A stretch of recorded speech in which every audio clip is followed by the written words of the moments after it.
And we are back. Singh Army podcast finally returns. We are still not 100%. Unfortunately, we are doing this via a Skype call, but nonetheless, we wanted to get some content out. It's a big subject. It's something very close to our heart, and it's something that we want to tackle, and it's something that we hope we can inspire big change through everyone.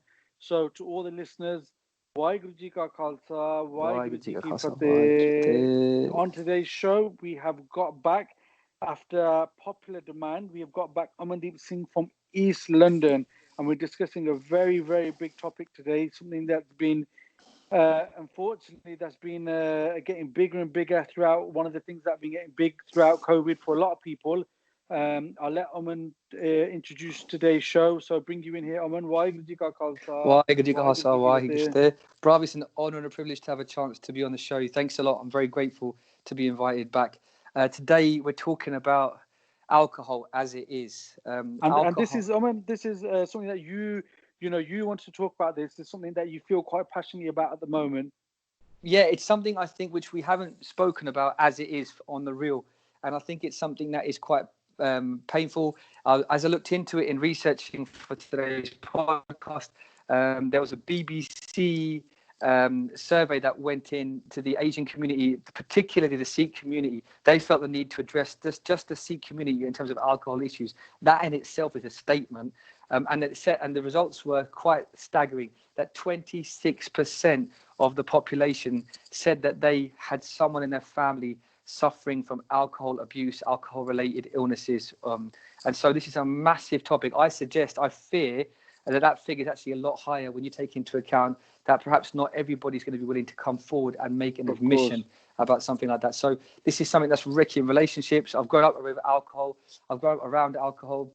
My family. I've grown up in a touching on that, you said we had you on the show last time, and you gave everybody a good insight into your upbringing, and there's a lot of people that are listening to this for the first time.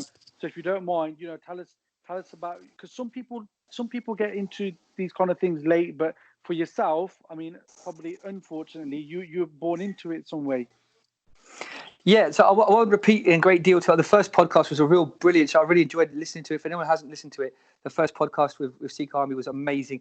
But in so far as it's relevant for this podcast, the point being that I've grown up around alcohol. I was born into a family of pub owners. My daya owns some of the most popular pubs in East London: the Squirrels, the Blakesley, the Ruskin Arms, which is a heavy metal pub in East London. I've grown up behind the bar. My father owned Bollywoods on Rumford Road.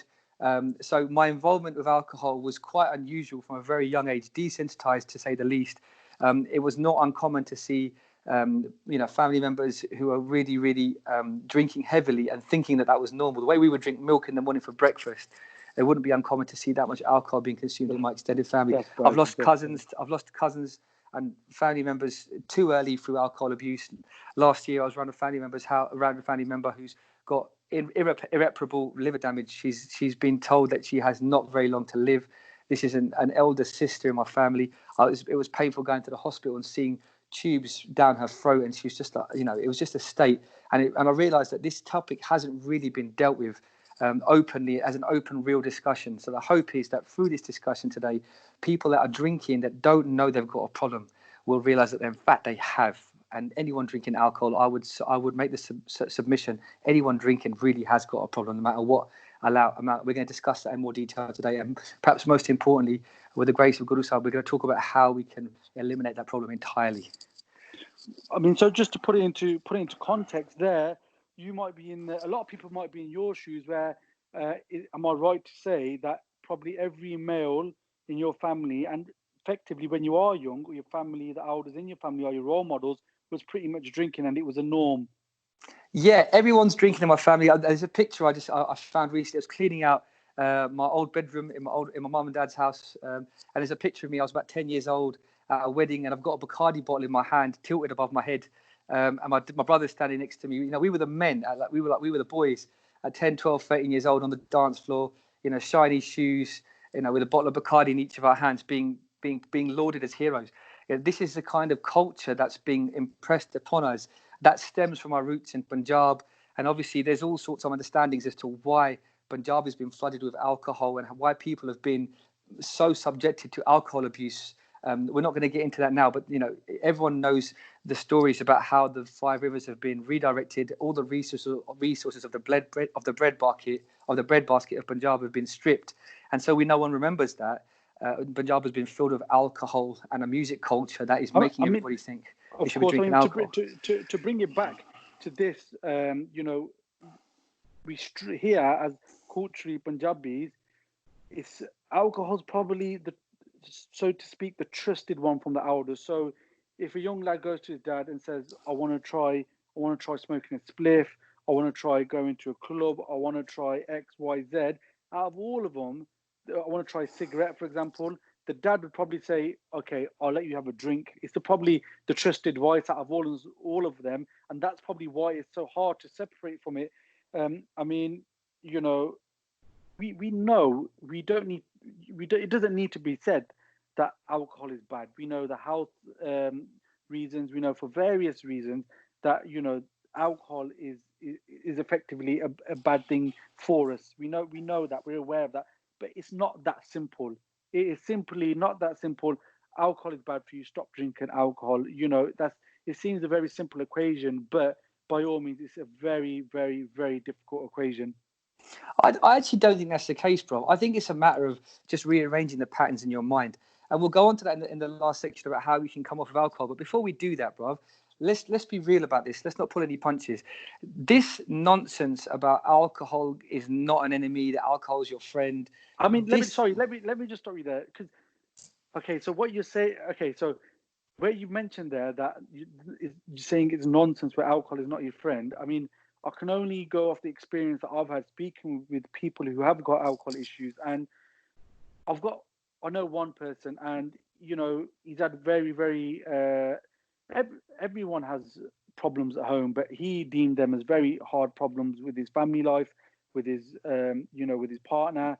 And he says to me, the only escape that I have, he goes, is having them few shots, having that half a bottle, a quarter of a bottle. I don't even know how much it is that he drinks. He said, at that time, that is my only friend. Mentally, I can go to a different place. I'm not stressed. I'm not anxious. At that time, that alcohol is my friend. And for me, who doesn't really understand or know alcohol, I feel for him, and I kind of feel like, okay, maybe it is. Look, let's have it straight, bruv. Alcohol is not your friend. Yeah. Alcohol, I did a bit of research for this, as I said, alcohol comes from the Arabic word alcohol, which literally means body eating spirit. The roots of the word come from the word ghoul, alcohol, get it? Ghoul? Okay, yeah. And a ghoul is a demon, that eats human bodies, that eats flesh, eats you from the inside out. There's no coincidence that alcohol spirits are called spirits. The reason why alcohols are called spirits, like Gordon's and Bacardi, etc., why they're called spirits is because they steal your spirit. It's interesting. Your friend says that alcohol takes you to a different place. That's literally what it does. It steals away the spirit from your being, and you get replaced with a demon inside you, right? When people say alcohol's my friend, everybody's turned their back on me, and all I've got is alcohol. That is not true. The truth of the matter is, when you take alcohol, it numbs you from the inside. And once you're numb, you are incapable of having feelings of deep and meaningful connection with people. So you can't have real friendships. So I'm going to double down on that and explain to you what I mean, right? When you drink alcohol, you are incapable of operating in a way that allows you to have true friends. Yeah. When you are drunk, nobody takes you seriously. Even your mum and dad will say to you, look, you're drunk, go to your room, sleep it off, I'll speak to you in the morning. Yeah. And what your mind does is say, oh, the world is rejecting me. You're the only person there for me. It's not that the world is rejecting you and the alcohol is there for you. The world is rejecting you because of the alcohol. Yeah. Yeah, the alcohol isn't going to grow legs and walk away. If it could, it probably would as well. Nobody wants to be around an alcoholic. Yeah, nobody goes, I only want to be around you when you're drunk. So the point is that alcohol numbs you from the inside. It robs you of your opportunities. How many people look back on decades and go, they were robbed from me by that poison? Medically, alcohol is recognized as a poison. When they want to clean a surface in a hospital, from microorganisms to prevent infections, to prevent living organisms being there, what do? They put alcohol in it. It literally is a killer. And when you put it inside you, it not only kills you and numbs you, it robs you of your dreams. It robs you of meaningful connection with people. You find me somebody, bruv, that has given up alcohol that looks back in regret. Find me somebody that used to drink that now doesn't and looks back on regret. Nobody. Everybody that has drunk. And it's very interesting. I mean, anybody, whether you drank once or twice a week, whether you were full on alcoholic, there is no balance in alcohol consumption that once removed leaves you worse off. I'm going to say that again. There's no amount of alcohol assumption that once that amount is stopped leaves you with regret. Yeah. Alcohol is not your friend. Alcohol is stopping you from having true friends. And So that's the truth. You put that quite powerfully there, and we're talking about true friends. And what you said there really hit me there. It robs you of your spirit. I mean, I can only give you one example here where I grew up. We were young lads in a predominantly white area, and it was. Look, I'm not from any ghetto, and we weren't brought up on the mean streets in council estates. But by all means, we were young lads with jure in an all-white area. So sometimes we would get a bit of abuse, and sometimes that would go further. And we had there's one lad locally, and he was a lot older than us, probably I'd say a good 10 years older than us, and he was like the man around here. If we had any issues, if we had any problems, we were playing football, someone used to come rob our football, or someone used to rob our bike, any issues, we used to go to him and he used to sort it out. And someone that we always looked up to. He was a real tough guy, and I seen him years and years and years after. It was actually Pasaki Miller, and he was so drunk, and he felt that when he seen me, he felt the sharam, he felt ashamed, and he was like half the size of what he was. And when you talk about spirit, there was no spirit left in him. I could see through his eyes, and I don't know how much he'd been drinking. We didn't really get into the conversation of what he'd been doing, but I could tell that the alcohol or the drugs or both had absolutely taken over his life. Well, it's really interesting, bruv. You've just brought up an example of someone that you looked up to, that you had a deep and meaningful connection with, right? How was your relation? You just described it. That is a person who you are throughout, without any lack of love and care. You're one of the. I've got a lot of love for you, bruv. But you've openly just described, whether you knew it or not, whether you intended to or not, an example of someone that you had a really deep and meaningful relationship with. Yeah. That you looked up to, and now he's just a distant memory of that person, and you are very distant from him. Yeah. There are very few examples of anybody in this world, bro, that has that feeling of progress, of that they have made some sort of a valid contribution, or that they are in any way as good as they could be if they are consuming alcohol. Let's have it straight. The alcohol industry says drink wisely. They say drink responsibly. This is such a fallacy. Yeah, the whole regime is built up and predicated upon you not drinking wisely. The whole alcohol industry is dependent upon you having an imbalanced relationship with alcohol, that you drink enough to support their profit margins. If everybody drank responsibly, as per their own advice, the alcohol industry would suffer massively. Nobody starts out to drink irresponsibly. It starts out with drinking. And so my honest opinion is this: there is no amount of that poison that you need to consume responsibly. There is no amount of alcohol you can drink and be benefiting by.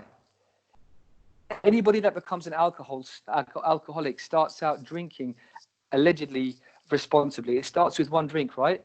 And it ruins lives. And if you're not worried about your own life, it ruins families, bro. How many families have we seen ripped apart through alcohol abuse?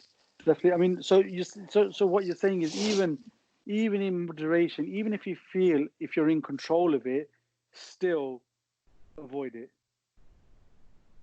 Well, look, okay, on that point, if you were in control, you wouldn't poison yourself by any amount. Just think about the logic of that sentence, bruv. If you were in control of your actions, you wouldn't poison yourself. There's no logical basis upon which you would reasonably or proportionately, or safely poison yourself. Alcohol ruins friendships, it ruins family, it robs you of your spirit, and it has done that ever since it was consumed. There has never been an example of someone whose life has been benefited by the consumption of alcohol. I'll go back to what I said a minute ago about find me someone that had stepped away from alcohol, who's upset. I remind you of that, yeah? I'll give you a bit of a darker example. Find me someone who has been sober for a number of years, who has relapsed. Relapsed is the word used by alcoholics to describe when they've been sober for a number of years and then they fall back into alcohol abuse, yeah? Find me someone who has been sober for a number of years, who relapses, i.e. they start drinking alcohol again and is happy about it. It's a dark, disgusting and disturbing pit. My only concern is that for the powers that be that have got such a vested interest in pushing alcohol and pushing alcohol abuse to support economies, that people are suffering by this, bruv. And I think that this is something that we've just got to talk about on the real. It's so fashionable now to say, it's okay, just have one. It's okay, you can control it. It's nonsense, bruv. There's no need to control the poison. Yeah, but it's still, to a certain extent, I still believe that in some ways we don't help ourselves. For example, for me, alcohol wasn't really my thing. I wasn't really interested. At a young age, I was a strong athlete. I was boxing. I was playing football. And if I use my football team as an example, we were all pretty good, strong players, and I was probably one of the weaker players in terms of ability. But what happened is, over the years, as all the lads were hitting 16, 17, 18, 19, 20, they all kind of came away from the football scene and were just in the drinking and the sessioning. And through them slowly leaving football for no reason apart from really enjoying a night out more, enjoying a session more, I kind of went on and played more and became one of the stronger guys. And throughout those years, there would be guys that would at some point say, you know what, I don't want to do this, I don't want to drink, I don't enjoy it, I'm going to stop. And then we'd be someone's birthday in the team, it would be someone would have a son, someone would be getting engaged, and then the question of loyalty got thrown around. Of somebody stopped drinking, then would go to someone's party and they'll be like, oh, you got to have one for me. And then everyone else would then say, yeah, come on, you got to be basically questioning their loyalty. Is that person's celebration, and you have to have one for them. So that I've seen that time and time again knock people back on their journey of trying to stop. Yeah, so this social construct of loyalty, and Indy, do you know what? I'm going to be frank with you about this. Yeah, I'm going to call that out as bullshit, bruv. Yeah, look, okay. This idea that you have to be loyal to drink at your friend's behest, yeah, that's just bullshit. And I call that out using that language purposefully. I'll tell you the reason why. If your friends were loyal to you, they would have your best interests at heart. It really is as simple as that. Yeah. In life, your happiness is dictated by progress. This is well accepted by most of the social contributors of the current day. That progress in life is happiness. When you give up alcohol, when you exceed in something that is personal to you as a target, that progress will make you happy. If you've got an alcohol problem or you're drinking and you make a conscious decision to speak to your friends and say, I don't want to drink alcohol, that is you trying to make progress. If somebody is inhibiting your progress, that is not friendship. I spoke to my dad about this podcast because my dad is someone, we don't always get along. About most things, we in fact disagree. He would regard himself as not religious. He's more of a cultural Punjabi. And he's been drinking. I spoke to him. He's been drinking since he was 12 years old. He's 63 now. And most nights he would have 2 or 3 beers for as long as I can remember. And he is coming up to 1 year sober this year. Yeah. Which I'm really proud of him for. And I spoke to him about this because he's old school East London. he was in the 70s standing toe to toe against the National Front with Asian communities. You know, he stood toe to toe and bled against people and then gone to the pub with them. So these are friendships that are bound by blood. Yeah. And so loyalty really does come into it. Yeah. And he has said to me that those relationships that have been based on friendship and loyalty that dragged him back to the pub day in, day out, because you can't walk away from those friendships because of loyalty in inverted commas, right? Yeah. The way he's put it when he spoke to you about this, he said this: those guys that are buying you a drink, they are not your friends. That guy that will spend £4 on you at the pub, see if he'll give you £4 outside the pub. Yeah, that's true. If it's about money and that's why it's being converted to friendship, you know, he's showing me money by giving me £4 for a pint. Ask him for £4 the next morning on the way to work or at your lunch break. Very unlikely. You'll see it change. In reality, bruv, when someone's buying you a drink, what they're really doing is buying your company. They're buying your time in that place where your honor is being sold. You're a cheap bargain for £4 a pop if you think about it. Yeah. And there's another relationship which you can liken that to. And people ain't going to like this, but I'm going to just say it as it is. And that relationship is one of a prostitute. Wow. Okay, imagine a prostitute standing on a street corner in this analogy, yeah? Yeah. She'll smile at you and she will give you all of the indications of friendship, yeah? As soon as you express that you are not interested in what she's selling, see how much she's willing to smile at you more. In the movies, you'll see many examples of this. This is not from any sort of personal experience. I'm trying to draw the analogy to the mind. My point is that when someone's buying you a drink, they're not buying you a drink. They cannot be on their own. They're buying company in that moment. And my dad, it was quite profound. He's spoken to me about people that I have grown up as my uncles. They're like family to me because they've been around me since I was a toddler. And he's saying to me that those guys who he would drink with since before I was born and all of my life that I've seen him drinking with, he said that now that he's given up drinking, when he's in their company, there is a paranoia and a fear in them as they don't want to reveal their true agenda. They feel as though they cannot be real. And you think about this, bro, that's quite heartbreaking. This is a man who spent 30, 40 years in the company of certain people. And what he's saying is that I don't know those people, or they are unwilling to be themselves around me. You'd think after 30, 40 years, you'd really know someone, right? Simply because he's moved on and he's progressed. Simply because the alcohol, so simply because alcohol is no longer their bonding influence. And you think about it, bro, how shallow is that relationship really? If the 1.5 litres of gin won't, you know, when that's gone, you're now at the bottom of that friendship. Excuse the pun, but how shallow is that friendship? Very, very. So alcohol is not your friend. And this idea about I've got to drink because there's some sort of loyalty there. I've heard this as well. I've heard friends of mine say to me that I can't give up alcohol because my mates, you know, we've been together, we've stood together against a common enemy, and that bondage through standing together means that we have to drink together. And that is a misunderstood social construct. That is not loyalty. Loyalty is standing for your friend in their betterment. Yeah, Gurbani talks about this, and Maharaj actually talks about how your true friend is that one who instills Naam in you, who helps you progress in this world, beyond this world. Obviously, Guru Sahib being the ultimate example of a friend in that regard. But I would call that out in the way that I did because I think that strong language is necessary to break this social construct in your mind that Definitely, somehow alcohol is a friend and that loyalty is binding together.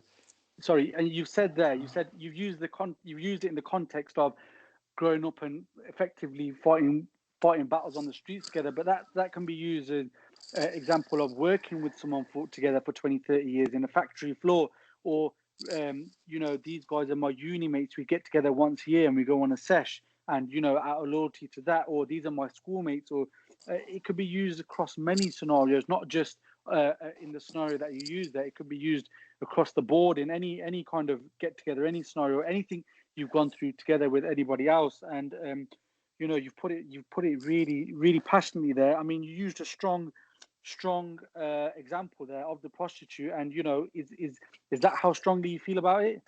I do, because I mean, in some ways the prostitute example is less dangerous than alcohol, because that prostitute won't be there in the morning. 30, 40 years later, you look back and the alcohol abuse that you've endured because of that one drink that you couldn't walk away from because of so-called loyalty to your friends. You know, it's such a pity that loyalty has been rebranded in this false way. It's such a false understanding of true loyalty. Look, I am so fortunate. I'm so grateful to have met people that I would genuinely give my life for in this world, who have really, really saved me, I would say. True people that I've met, friends that I've met at Boss Camp in 2002 when I started learning about Sikhi, when I sort of gave up alcohol and things like that. And what I would say to you is this: in my heart of hearts, that I believe that a true friend, a true loyal person, will be one who is loyal to your best interests. That is loyalty. Someone who will sacrifice what they consider would be their benefit for your benefit in the long term. And if you want to know about true loyalty is that friend that when you turn to and go, look, I've got an alcohol problem, man. I can't come to the pub with you because I don't want to. I want to move on from this. A true friend will reveal who they are. A friend will reveal whether they are truly loyal in that moment. If they support you and say, look, respect, man, I ain't even going to call you anymore. When we go out, I ain't even going to shout you, respect to you. And if you call me, I'm going to tell you can't come out. Respect to you. I'm going to support you in that endeavor. And even if you phone me, I'm going to say no. That is what being a true friend is. And if that person doesn't do that, you can then question whether there's any real loyalty there. They say there's an age-old adage that there's no honor among thieves, right? Mm-hmm. People aren't going to like this, but I'm not going to pull any punches. I'm going to tell it as it is. I don't really think that loyalty comes into it when it comes to alcoholics, bruv. Because that person's primary obligation is to the bottle. And then loyalty is towards securing their own fears and paranoia, which are bred through that bottle. And if that is where their loyalty lies, there is none left for your friends, my friend. And so it's not even there is no loyalty there. There is no honor amongst thieves, and there is no loyalty amongst those that can't give up the bottle. It's the truth of the matter. And I think if people recognize this, I think what we should do is be loyal to yourself, be loyal to your honor, have some loyalty to your family, man, the ones that are at home concerned about you. I think we've got to rethink this idea of loyalty. Loyalty should be to yourself, become something, support your family, have honor, and hopefully those loyal friends that you've left behind, I put the word loyalty in inverted commas, they will see that progress you've made and they'll have that loyalty to you. They'll come with you. And Guru Sahib talks about this. Those that will walk a path of righteousness, Guru Sahib talks about how they will reward that person and bring others that are around them into that path. And there are many examples of that. I think we're going to come on to that later, though. Yep. And, so one of the reoccurring themes here that we keep getting is alcohol and celebration. I only want to briefly talk about this. How do we move away from Punjabis ourselves having any celebration, weddings? We all know how the weddings go down, parties, anything. How do we move away from being dependent upon alcohol at every celebration? I think what we've got to do is we've got to just have a long, hard think and ask a question. Step back and say, who do you want to be? Yeah. When you are doing that, you're not doing that because you are choosing to do that. You're doing that because of social convention. Social convention has turned poisonous. Yeah. We have situations now. I only have to go back to my own wedding sort of 12, 13 years ago, where 1 minute we'll be found Maharaj getting married, and the next minute there's a hall with lots of people getting drunk. Because obviously my parents, they're like cultural Punjabis and they wanted to sort of put on this show. Who do you want to be? If you want to live to support the social ideals of the time, which are poisonous, that's your choice. I would say that that's a nonsense. And we've got to redefine this. And this has happened many times in the past. We can choose to say this is wrong. And each individual instance where that does is a little chipping away at a poisonous social construct. That construct has been imposed upon us by a state influencing environment where they want us to forget who we are.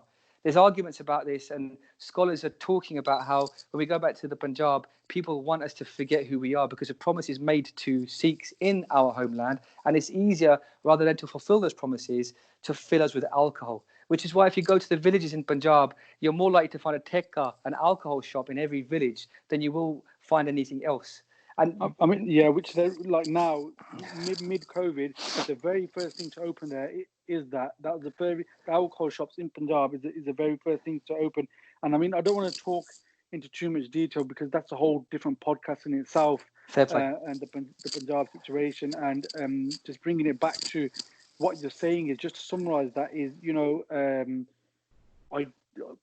clearly identify yourself and don't be scared to go against the social norm. I mean, there's dads out there who've got 2, 3 daughters, and with the expectancy, the Punjabi mentality of the expectancy for the girl parents still to pay everything, and he's spending his whole life paying for, because the party is the costliest bit out of the whole wedding, paying for party after party after party for his daughters' weddings, and he spends his whole life working those parties off literally till he's retired. And and there's a lot of girls out there now who are now saying, you know what, no, I don't want that. I don't drink. My family are not big drinkers. I'm not going to go along with the flow and pay 20, 30, 40, 50,000 plus to have a party for everyone else to drink. I'm strong enough to say no. And it is a big decision. It is a tough decision. And everyone will talk about that wedding. Oh, sanu palai nahi, or ditte nahi kanjoos, and whatever. But it's tough. And we're talking about being strong, having a strong mentality, and not having. Some people have a newborn, and everyone's getting sessioned up, but that doesn't benefit the kid in any way. Do you know what I mean? When the kid's old, 5, 6, 7, rather than having a big party, take them to Disneyland. They'll never forget that. Rather than having a massive Lodi party at home, getting smashed, getting bottle after bottle after bottle, and so it is important to go against the norms of society. And just again, branching off from that subject, and we just want to move on to the girls and the women who now we're in a situation where increasingly now I'm not judging, I'm not saying they're right, I'm not saying they're wrong, but the reality of it is the girls and the women, they are drinking, okay, and they've only been drinking maybe this generation, maybe their mums, which is a generation before. Whereas we've predominantly been discussing the men drinking who've been drinking for generations. My granddad, his dad, they were all drinkers. And, is this something we need to discuss? Because, relatively, they're not been drinking much, but is one girl drinking too much? Is that something we want to kind of stop at the start, or is that something we got to let them make their own mistakes? I'm really glad that you brought this up, bruv, because, again, this is something I'm really passionate and actually quite worried about. We see a growing number of feminist movements now striving for equality. And just to be clear, I'm all for equality. Guru Sahib has propagated and ordained that. Guru Amardas Singh has propagated that going back 450 years. Guru Nanak Bhata was speaking about it over 500 years ago. The idea of equality is that women previously were being thrown onto funeral pyres at their husbands' funerals because the ideals of the Sanatan Dharam, the previous Dharam, the old Dharam, was that when your husband's passed away, there's no need for you to live. And Guru Sahib brought equality to women and said, no, that God exists inside you. Yeah, the idea of sati, exactly. And so Guru Sahib said, no, Waheguru resides within you as they reside within all. And so you shouldn't do this. So the idea of equality is one that's been installed in Sikh Dharma going back to our foundations. But what's happening now is something really quite dangerous. Girls are seeing boys on the dance floor hammered out of their nut, and they're saying, we want equality. It's unfair. We're being judged. When we behave like that, we are being judged harshly. Girls are saying, guys are getting hammered and they're not being stigmatized. They're being applauded. And when we do this, firstly, they're saying we want to do this as well because guys are doing this. And I think this is really, really wrong. And the reason I say that is this. I'll give you an example. If men are wallowing in the sewers, if they're suffering because of alcohol on a spiritual level, they are messed up. I don't care how many guys are hammered, smiling outwardly. They are crying inside. Find me a happy alcoholic. Find me someone who's drinking alcohol and is truly happy. It's not correct. We go back to what I said at the beginning. Alcohol robs you of your spirit, hence the name spirits. Yeah. And if men are in the sewers wallowing in alcohol abuse, whether they know it or not, and our women are standing on the warm grasslands on the ground level with the sun upon their face, it's not right for women to look down upon men in the sewers, point at them in their deplorable state and say, we want equality. We want to be down there with you. That there is no logic or sense to that. Ultimately, if you want to drink, that's your prerogative. You decide what you want to do. But should you? Yeah, the idea of should you, just because men are doing this, should you do this? And that sort of striving for equality is really nonsensical. I'll give you another example. Suicide rates are far higher in men than they are in women. Would we call out to women to commit more suicides? Should they be saying to their sisters, men commit more suicide, we should do more of that?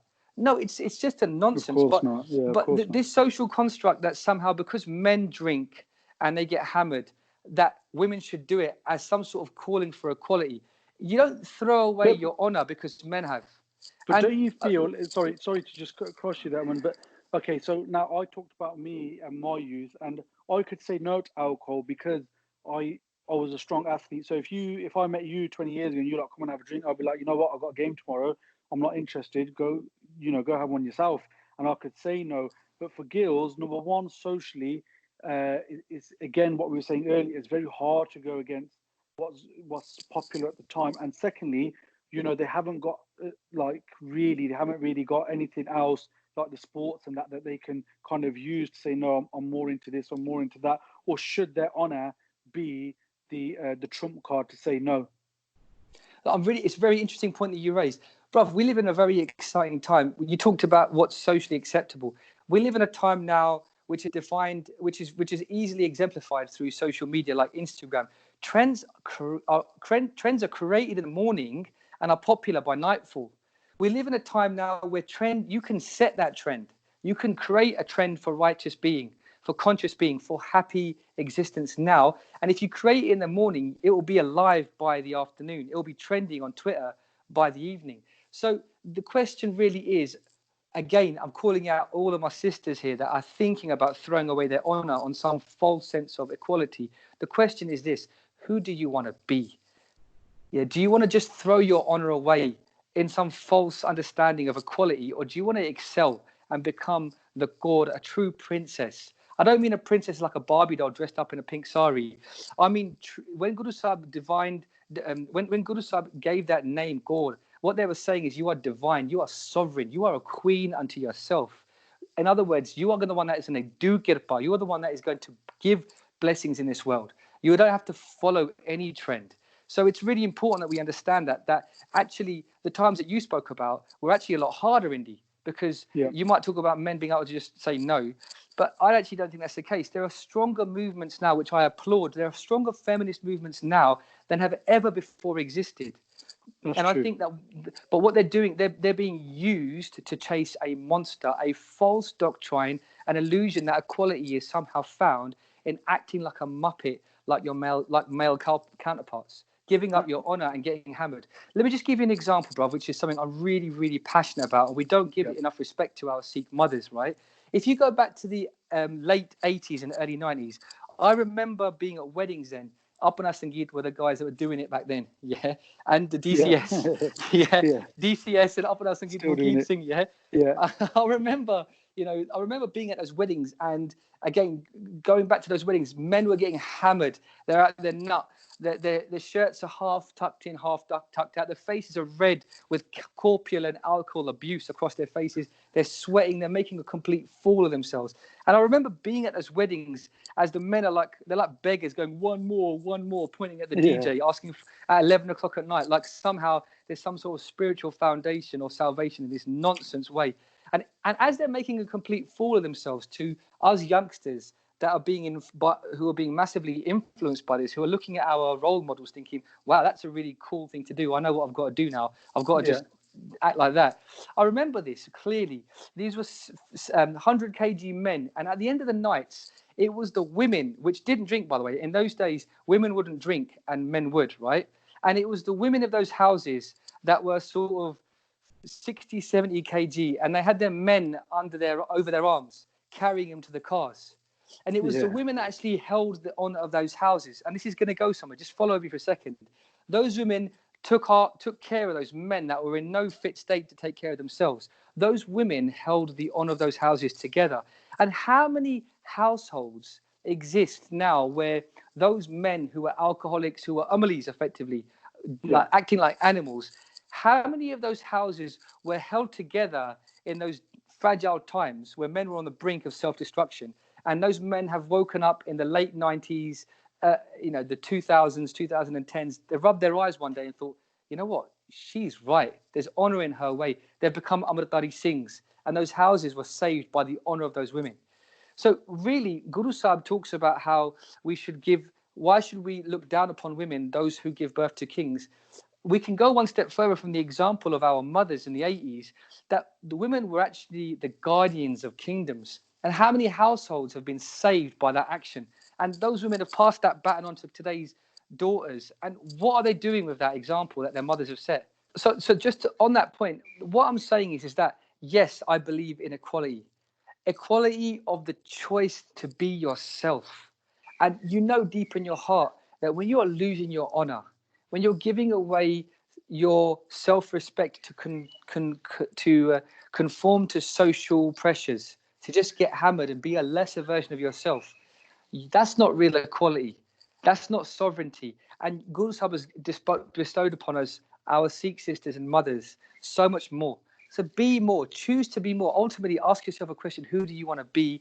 And make a decision in regards to alcohol based on that, not on what some bunch of idiots are doing that you think are benefited because they've got some mistaken right to do that. It's nonsense. And you said, just carrying on from that, you said a lot of powerful and strong things, and some fair to say quite critical things, like with the comparison of the prostitute and other things such as, and it's fair to say that let's be clear here that the real issue that we want to tackle is the alcohol. And we've had, like we said earlier, we've had great people, beautiful people consumed by the alcohol. And in order to make clear who the enemy is, sometimes you have to speak like we have spoken today. And that's not, there'll be people listening to that who might feel disheartened, who have got a slight alcohol problem. But it's not the person, it is the habit that we are trying to battle here.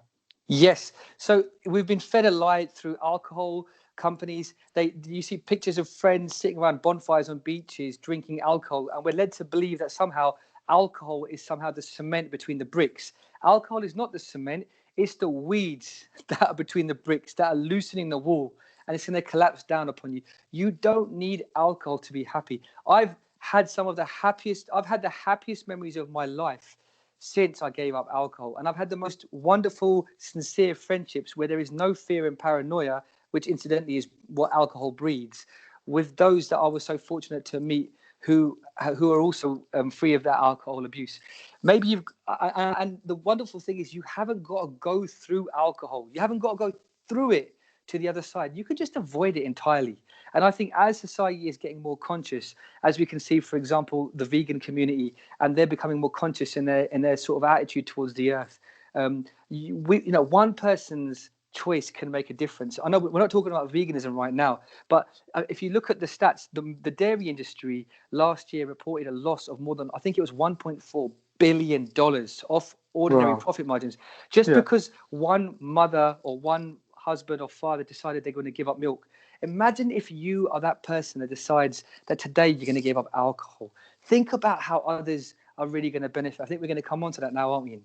We are. I mean, so we're just coming towards the end. I mean, it's a topic that we could talk about, and there's many different aspects of this. Like, how does it affect, the third person? For example, we have a lot of, our local Godra, we have a lot of mothers, a lot of brothers, a lot of fathers, a lot of sons, a lot of daughters who come to us and say that somebody in their family, in their house, is got an issue with alcohol, and this podcast probably isn't for that third person. We're hitting that person with the issue today, would you say?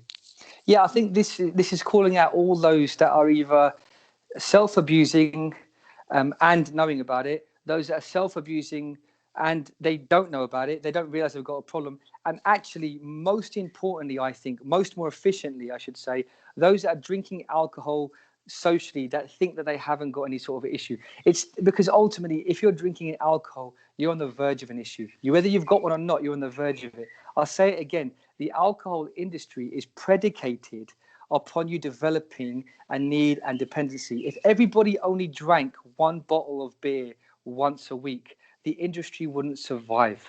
It is a sick and twisted industry that is dependent upon people drinking more than they can. This idea about a small amount of alcohol abuse, yeah, I'm calling everybody out. If everybody went sober, there is no real downside. If you think about it, if everybody was healthy and fit, no longer suffering from paranoia and fear from alcohol consumption, and nobody was getting on the verge of diabetes, no one was losing their husband or wives through divorce, no children were being abused through alcohol abuse in the first instance on a Friday night. There's no downside to one going sober. Again, I'll say it again because it's such a powerful message. Find me someone that has stepped away from alcohol and is somehow regretting. It just doesn't exist. Definitely. And my just before I'm just going to give you a few minutes to finish there. But my final thoughts on it are probably that there is so much potential wasted, and I've seen that through coming up and playing sport. The amount of strong athletes, Punjabi athletes, that have just lost their way and have reached nowhere near their potential. There's guys whose dads were wrestlers and their dads were wrestlers, or whose dads play football and their dads play football, and whichever sport, even cricket, even powerlifting. There's so many guys in the gym whose dads were a bit strong powerlifters, and they come from strong genetic families, but they've just wasted it on drinking. Even if the class is moderation, but the mentality is, Friday we're going out, Saturday we're going out. The mentality all week is geared towards that. So don't waste your potential. If you can avoid it. If you can just, get through it and just call it enough is enough and use something, because people need something to change sometimes. Some people can change off the bat. Some people need, once my son's born, I'm not going to touch it again. Once I get this new job, I'm not going to touch it again. Once, whatever landmark you need, do it. But your final thoughts, and we've been critical today, and now, how can people change? How can we help? Look, perhaps this is the most important part of this opportunity that I have today to share with my brothers and sisters and families across the world. The real question is this: we all know what we have just spoken about, that alcohol is not your friend. We know that your loyalties shouldn't be placed with alcohol or those that are trying to get you drunk. We all know that you are not striving for equality when you drink because men drink as a woman. Yeah, we all know this intuitively in our hearts. The real question is this: how can we bring about change? And I think I've got some really powerful messages I just want to share, and I'm just calling out to everybody right now. The first thing you need to understand is that you can, that it has been done, it will be done, it can be done. And in fact, if you're listening to this and it's resonating with you, it's already done. You can make a decision. If you look at our history, there has always been those that have stood against innumerable odds, either on the battlefield or in some sort of a tumultuous situation, and they've turned it around.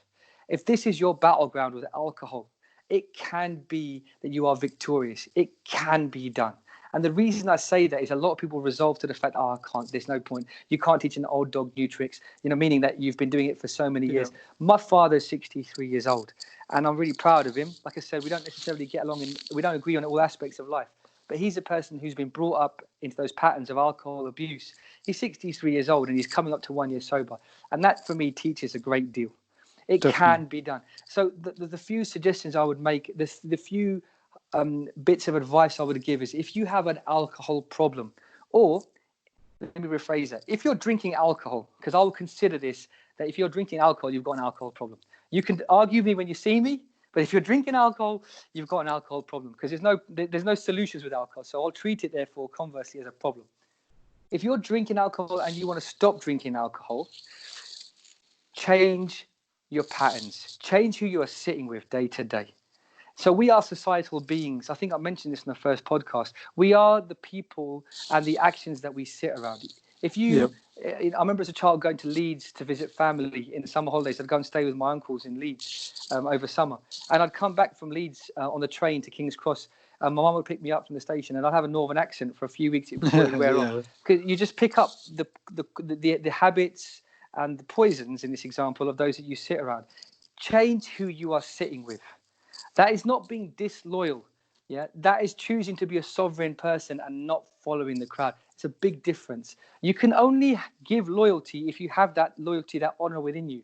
Take it first for your own. Take it as your own. You can only give someone something that you have. If you haven't got any honor, you can't have any loyalty to give. So change who you're sitting with. There are gyms now up and down the country attached to most gurdwara. Yeah, Sedgley Street Gym. I've got a in Wolverhampton. They've got a gym. When I was invited to go do a talk at Sedgley Street, and they've got a powerful gym in the back. I bought a T-shirt there, and on the back of the T-shirt it says, "The battlefield is mine." It's such a powerful invocation, meaning you can choose where you sit. You can choose whether your battle's going to be 2 pints of beer or 2 extra discs on the bar at the gym. Yeah, you can put 2 extra plates on the. So choose who you're going to sit with. Yeah, choose where you're going to go. You can change your habits rather than going to the pub. Let's get down the gym. They say movement is medicine. Movement is medicine. You don't need to take a high that's going to get you even lower the next day. You can get to the gym. You can be in a sangha. The second thing I would say is this, and it's really important, and Gurbani talks about it as well, and that is visualization. If you wake up every day and you look in the mirror as you brush your teeth with ged in your eyes and you go, I'm an alcoholic, I'm no good, I'm a failure, I'm never going to be able to progress from this, then that will be your truth and that will be your way, and you're defining yourself as that person. And how many funerals do we go to where the guy's been an alcoholic, he drank all his life? Because that was his vision of himself. Does that make sense? Yeah, definitely. Yeah. So you can change that vision. When you sit down and meditate, you can picture yourself in sobriety. You can picture yourself sober. And this is a really powerful way of actually changing your own perception, because ultimately you're always going to fulfill your own expectations. If you are an athlete, Indy, as you said, then your decisions will be based on what you think an athlete will do. So in the example, so if you go, I'm an athlete, I'm an MMA, you're an MMA pro fighter, right? That's how you defined yourself in those years. So your actions in those years were reflective of that. Yeah. And if you define yourself as a sober person and you visualize yourself as a sober person and you meditate upon yourself, and when you're meditating upon that name and you visualize that name within you as a sober being, you will define yourself as that, and then consciously your actions will reflect that. There are so many examples of this. There's an example, a study of a neuroscientist, a very famous neuroscientist called Joe Dispenza. Check it out on YouTube. So she was involved in an accident and her spine was severed. She was told by doctors that she would never be able to walk again. This is new medicine. You can check this out on YouTube. And so she was told by Western understanding of neuroscience through studying the nerves that she was never going to be able to walk again. And she understood through studying Eastern philosophies this power of visualization. And so she would meditate upon and constantly visualize her spine fusing and becoming one. And miraculously, over time, those nerves, which once severed under Western medicine, will never be able to come back together again. Those nerves start to fuse back. Those bones start to come back together. Those vertebrae, and she can walk. She's a miracle study. Nobody can quite understand it, but now she's an advocate of this power of visualization.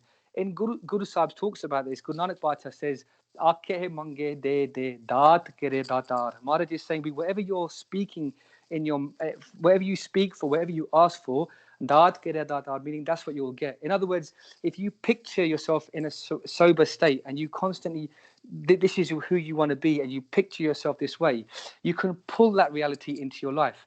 And a way that you can do that is use emotions. So when you're visualizing yourself sober, and you're doing things that a sober version of you would do that you can't do, what will happen is, as you start going deeper and deeper into that alternate version of your future self, when you do this over and over again, you'll start to feel the feelings associated with that. So, for example, if you're always hammered and you're never there to pick up your son from school, so you picture you're sober, you've got the car keys, you're driving to school, and you get to the school gates and your son sees you and your son's smiling. That picture of being a responsible parent and having the love of your son's face will make you feel that energy, and you can bring that into your life. And then your actions will be informed from a place of, oh my God, how amazing would it be? And then you can pull yourself in that way. You can motivate yourself through these feelings. So if you make that commitment to constantly visualize yourself in a place of sobriety, I know, based on my understanding of Gurbani, that this can pull you to a positive place. And the third and final thing I would say, bruv, the first thing is to change your company. The second thing is to continually visualize yourself in a place of sobriety. Change your self-image, and then your actions will be reflected in that. And the third thing is this: make a decision right now from a place of a motivated state. Make a decision right now that I am going to decide that I'm not going to drink. And whilst you're in this positive state right now, make a commitment. And the way you can make that commitment is through action. So, for example, it might be you're going to pull out your phone, and for the first time, you're going to text your mates and go, listen, I'm going to be open and honest with you that I don't want to drink alcohol anymore. Please help me in this endeavor by not buying me a drink or inviting me out to the pub. So when you send that message out, there's two people that are going to receive that message. One, the person you're texting to say, don't call me out. The second person that's going to receive that message is your subconscious mind. Through that action, you are affirming that this is not just a thought, a passing moment, but you're taking action based on that belief. Because you've said it now. Well, more importantly, because you've acted upon it. So you when you're saying in your mind, you go, I want to give up alcohol, it's just a passing moment. Your mind can devour that and make it a fragment of a past. But when you send a message out, that's the actions of someone who is acting sober. Does that make sense? Of course, And you will be your own judge of how much of a victory this is. Once you send that message out, and for many of those that are suffering with fear and paranoia, who have hidden this fear of alcohol, even though they drink it every day, you tell me how you're going to feel, man. Oh, wow. Can you imagine? I'm so excited for you being a person that's going to take this step. I'm so excited about the idea that you're going to walk onto a path of sobriety for your own benefit. I'm so happy at just visualizing whoever's listening to this doing that. Can you imagine the weight off your shoulders, Indy? Like you're not seriously drunk because of the sports commitments that you've had, but can you imagine you've been living in fear and abuse of alcohol, and you've sent that message out into the world? That weight is no longer on your shoulders. You've just thrown it out through your EE text messages. It's a really powerful way to do that. Definitely. I mean, you've given a great way there for people to understand it and then action it. So decide, commit, resolve. Another way you can do that is you can throw the bottles in the bin. So by throwing the bottles in the bin, again, you're saying, I've decided I'm not going to drink these bottles. But that's not enough. Make a commitment. If you don't drink the bottles, throw them in the bin. Yeah. So this is a really powerful action. And then the resolution is there. To have that resolve in your mind that this is who I am. I am sober. So if you say, my name is Amandeep and I don't drink alcohol, you can define yourself. Ultimately, bro, it's making a decision that who do I want to be? Do I want to be who I am the same in 10 years' time? Or do I want to be better for my family, better for myself, that I can meditate, that I can move forward, that I can make progress? Ultimately, giving up alcohol opens up so many doors, new friendships, deeper friendships, choices to do more positive things, more self-respect. These are all doors that open just by closing one. Yeah, that's really powerful. You think about it, bro. Defo. I mean, we've just come to the end now, and once again, you brought the fire. By all means, you brought the fire, and all I can just say to everyone listening is please, if you have got a problem with alcohol, action what Amandeep said, action all those things and implement them things and try those things out. And there's no better time than now. If you don't act upon it now, like you said, your mind will then later on talk you out of it. And finally, I mean, you just wanted to finish off with some people that do help, organizations that do help with these kind of problems. Yep. So again, if anybody needs professional help, seek professional help wherever you can. But in particular, there's something I'm really quite very, very passionate about, which is how one can reprogram the mind. There's a wonderful organization on Instagram called Hypno Mantra. The owner of that page is someone who I'm very close to, and he has said that if anybody is looking to try and reprogram their mind and give up alcohol or other substance abuse, that they can get in contact on Instagram. So it's Hypno Mantra, HYPNO Mantra, MANTRA. You can message on that page if you want to give up alcohol, and they'll be able to give some really quality therapy, some really powerful techniques through neuro-linguistic programming, NLP. That is a really powerful way to help you sort of develop better patterns and destroy these old patterns that might have kept you in alcohol abuse. Let's move forward, man. Let's wake up. Let's choose a brighter way. And that brings today's podcast to an end. And if anyone does want to speak to Amandeep Singh directly, he's always available there, always willing to help anyone. His Instagram is Amandeep Singh East London. Is that right, Amandeep? That's correct, bruv. Yep. So Instagram, hit him up.